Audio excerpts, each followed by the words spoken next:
Om Swastiastu, Om Awiganam Astu Namasidam, Om Sidrastu Tat Astu Swaha, Om Anubhadra Kartawiyantu Wiswata. Oke, bertemu lagi kita di channel Belajar Agama Hindu. Kali ini kita akan membahas bab 2 kelas 10. Sebelum lanjut, saya mengucapkan banyak terima kasih kepada yang sudah subscribe, like, dan share video Belajar Agama Hindu. Dan yang belum subscribe, silahkan subscribe dulu. Yang nggak subscribe, kebangetan sekali ya. Adapun tujuan pembelajaran kita pada pertemuan kali ini adalah kedudukan dan pengertian Upaweda dalam Weda. Jadi yang dibahas di sini yang pertama adalah kedudukan Upaweda dalam Weda dan pengertian Upaweda. Oke, sebelum kita lanjut membahas kedudukan Upaweda, kita bahas dulu tentang pengertian Weda. Secara etimologi, Weda berasal dari akar kata wid yang artinya adalah pengetahuan. Jadi secara semantik, Weda berarti adalah pengetahuan suci. Kenapa Weda dikatakan sebagai pengetahuan suci? Karena Weda itu bersifat apurusyam. Apurusyam artinya a artinya tidak, purusha artinya manusia, syam itu oleh. Jadi apurusyam artinya adalah Weda bukanlah buatan atau karangan manusia, melainkan Weda adalah wahyu suci ide Sang Hyang Widiwasa yang diberikan oleh ide Sang Hyang Widi kepada para saptarsi. Oke, kemudian bagaimana Weda itu diwahyukan?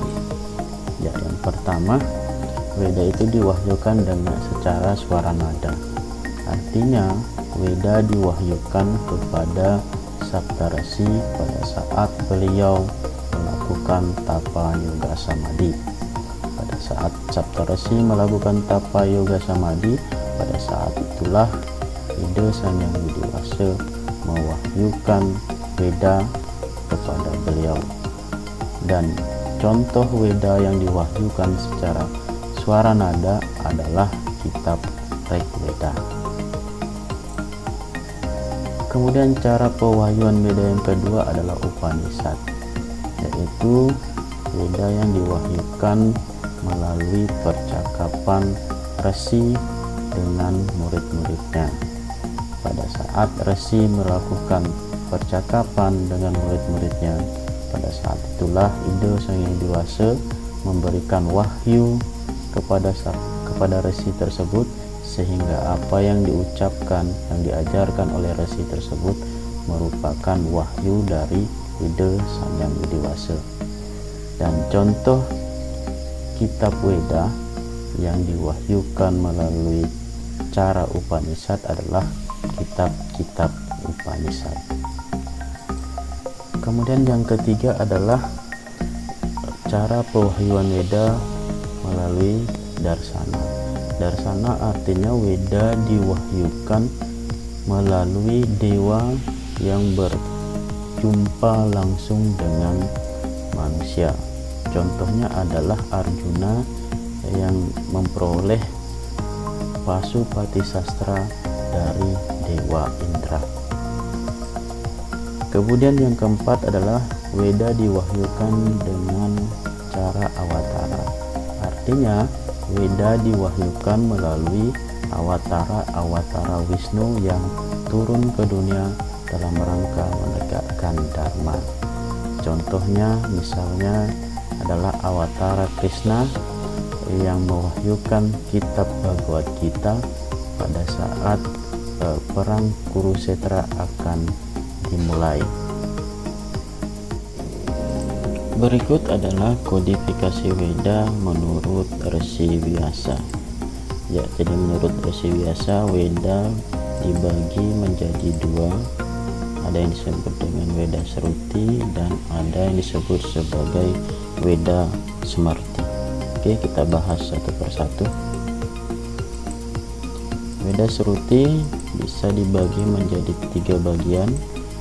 Yang pertama itu adalah kitab mantra atau Samhita, yang kedua adalah kitab Brahmana, dan yang ketiga adalah kitab Upanishad.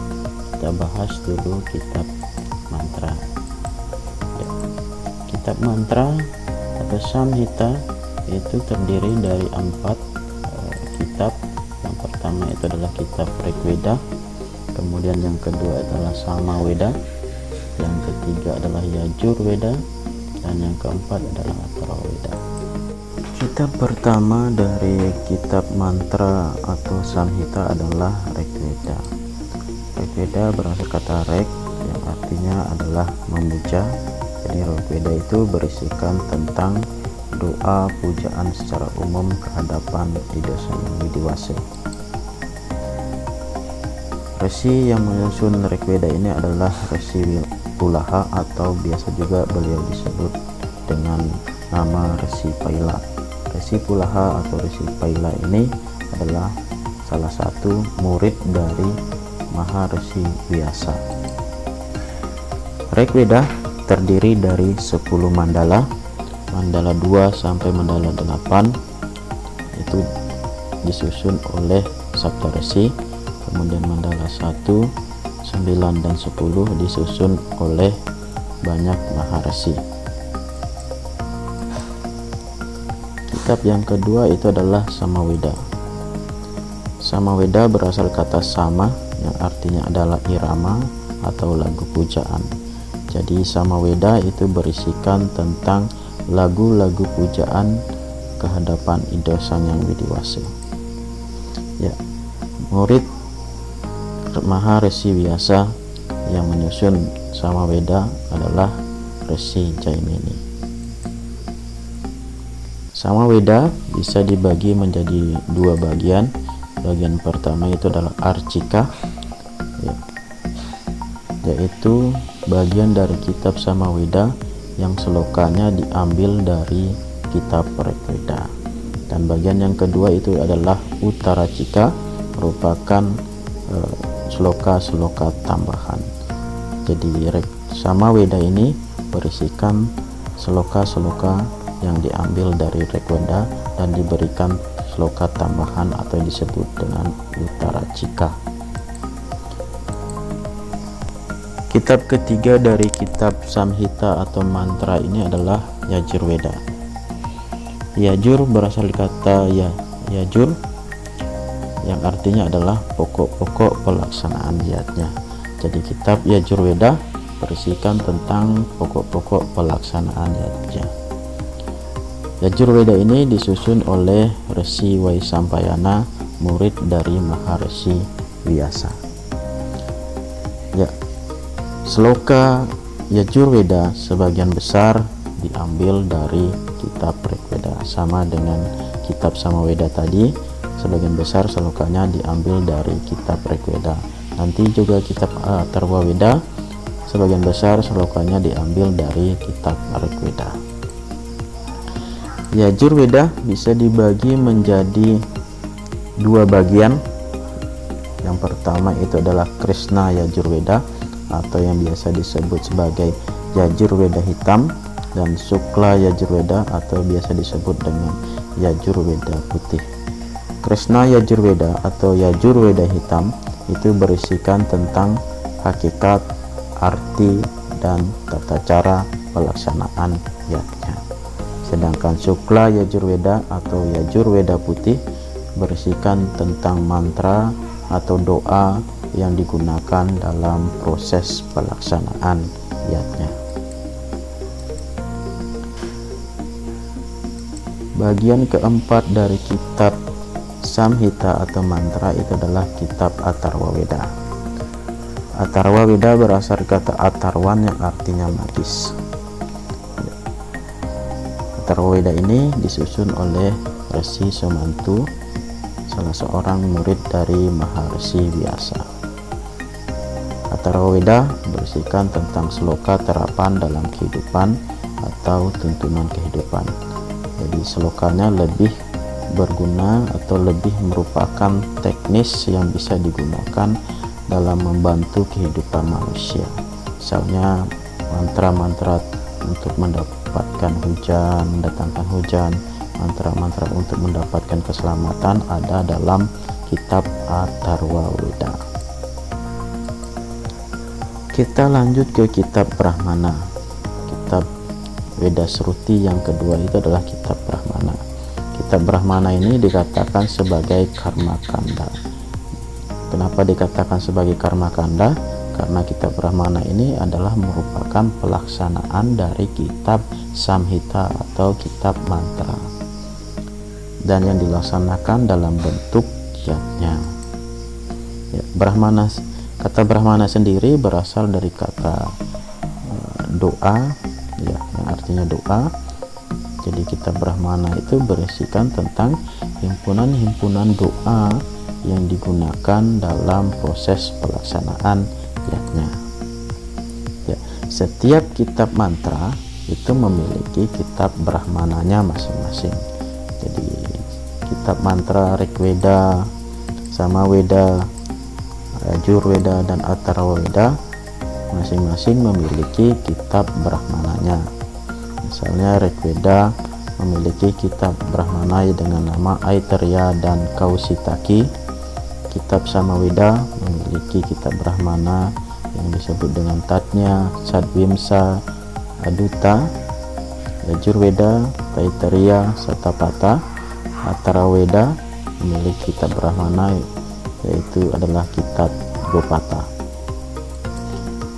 Kita lanjut ke kitab Sruti yang ketiga, itu adalah kitab Upanishad.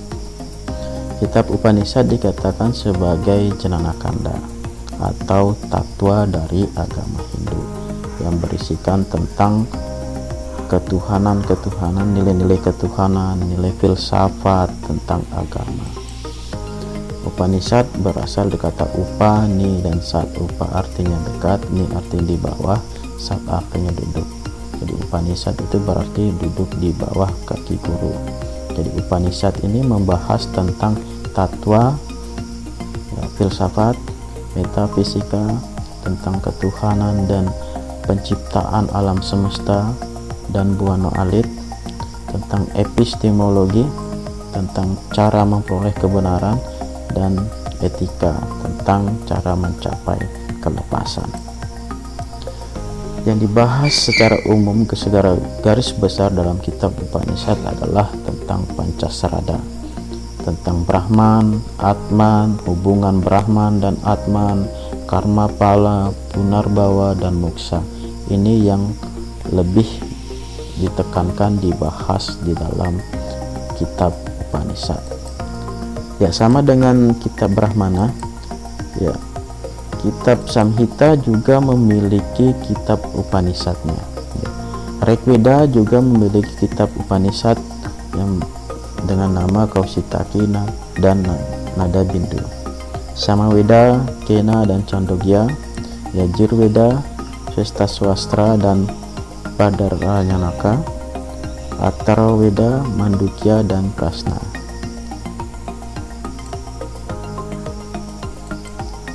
Kita lanjut ke Veda Smrti. Smrti berasal kata smar yang artinya adalah ingatan. Jadi Veda Smrti itu adalah Veda yang ditulis oleh resi berdasarkan ingatan-ingatan. Jadi Veda Smrti itu lebih bersifat pada penafsiran-penafsiran terhadap sloka-sloka pada kitab Samhita atau mantra. Jadi Veda Smrti ini merupakan cara untuk lebih mempermudah manusia untuk mempelajari Veda Sruti, karena di dalam Veda Smrti ini terdapat penjelasan-penjelasan yang lebih mendetail terhadap sloka-sloka yang ada di Veda Sruti. Karena di Veda Sruti sangat sulit untuk dipahami sehingga diperlukan penjelasan, maka Disinilah Weda Sumerti menjelaskan lebih gamblang sehingga kita lebih mudah untuk mempelajari Weda Suruti. Weda Sumerti bisa dibagi menjadi dua. Yang pertama itu adalah Wedangga dan yang kedua itu adalah Upaweda. Kita bahas satu persatu. Wedangga berasal kata angga dan weda. Angga itu artinya batang tubuh dan weda itu adalah weda. Jadi Wedangga itu adalah batang tubuh weda. Jadi Wedangga ini lebih kepada teknis mempelajari weda. Jadi hal-hal teknis untuk membaca sloka, menerjemahkan sloka itu dibahas di dalam Wedangga. Ya, ini bagian-bagian dari Wedangga. Ada yang disebut siksa, Vyakarana, Nirikta, Jyotisa, Canda, dan Kalpa. Kita bahas satu persatu. Yang pertama itu adalah siksa. Siksa itu berisikan tuntunan tentang tata cara pelafalan intonasi doa-doa.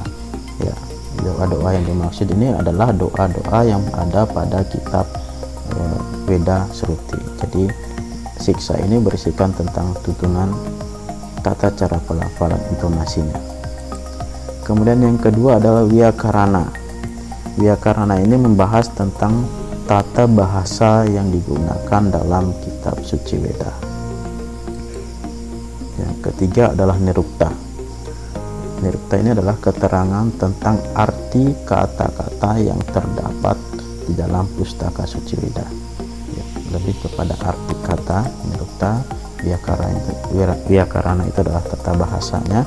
Kemudian Jyotisa itu adalah tuntunan bagi para pendeta atau brahmana untuk menentukan waktu yang baik guna melaksanakan upacara keagamaan.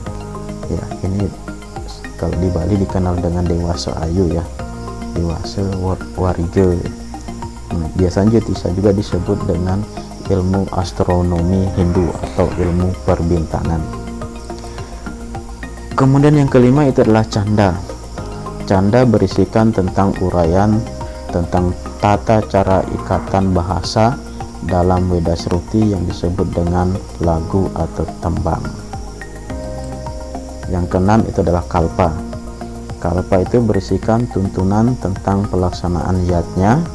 Jadi kitab Kalpa ini bisa dikelompokkan menjadi 4. Yang pertama itu adalah Srauta Sutra yang berisikan tentang tata cara pelaksanaan upacara yatnya yang besar yang dilakukan di lingkungan negara, yang disebut dengan Srauta Sutra. Kemudian yang kedua adalah Griya Sutra yang berisikan tentang tuntunan pelaksanaan yatnya yang bersifat kecil dan dilakukan di lingkungan rumah tangga.